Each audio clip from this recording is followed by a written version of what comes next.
Welcome back.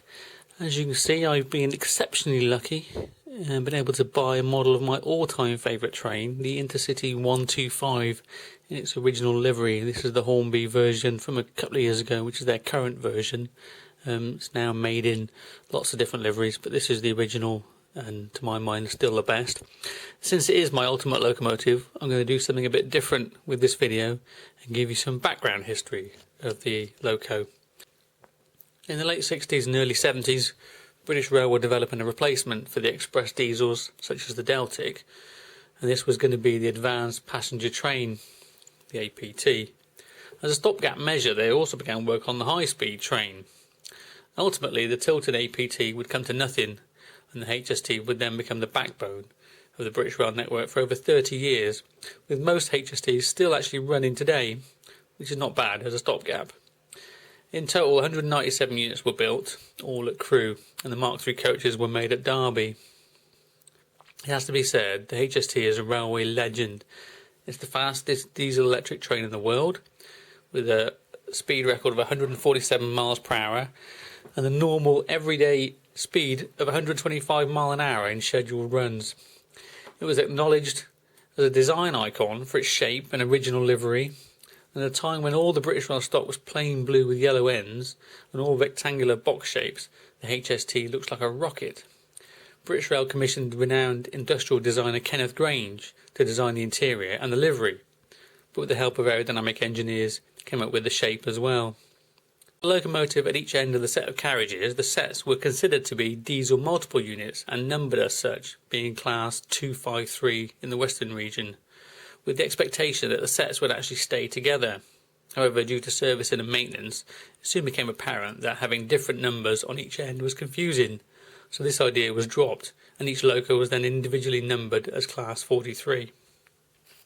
This Hornby model is based on units 43054 and 43055, and were together as a set, originally 253027.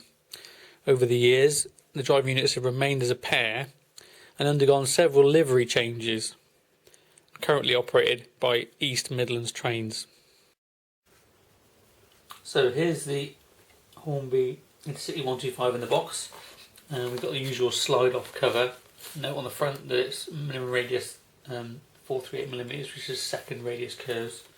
On the back of the box, got the usual blurb about the locos and their history, and the photo by John Law. This is a slide off cover, so we'll take that off. We got the usual blank box.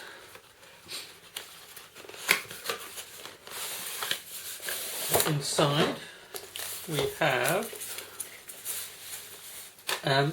sleeves. I've used one, as you'll see later, for the chips. Also got the instructions, which did come in very handy because the motor unit was quite noisy when I ran it, a lot of squeaking, so I've oiled the axles and also the transmission gears while it was apart. Detailed information about the removal of the body, which was really helpful. Information about the drive unit for the fans, but there are no fans fitted to this. I don't know if there's fans fitted to the other liveries, but definitely not for this one. And just information about the transit bracket, removal of that. I would note that I've taken the screw out completely, as noted by other people. So let's take out the bottom one first. That's the dummy car. As usual, the lovingly wrapped in tissue paper models. Put that to one side. We'll put that down here. And take out the power car, which is the much heavier one. As you can see, I've left in here the DC chips and the bracket for future reference. And this is the main power car. Put that down there. Sorry about the noise from the aeroplanes. Well, the first thing you notice about the drive car is the weight of it. Really heavy. 523 grams, so that's more than half a kilogram of traction. It's got a centrally mounted motor and then drive shafts each direction to all-wheel drive. It's got all-wheel pickup, so always good contact with the powered rails, never any dropouts. Next thing you notice obviously is just the detail on the thing. Magnificent detailing of the moulding for the roof, all the individual little rivets and marks all there. The side, the paintwork is pristine, absolutely spotless lines, beautiful accurate colouring as well, which is really nice. This warm orangey yellow of the original livery is real beautifully detailed on this model. Lettering again spot on. The warning labels for overhead power lines and the numbering, the lettering is really good. Front of the unit, you've got the detailing of where the horn would be in there.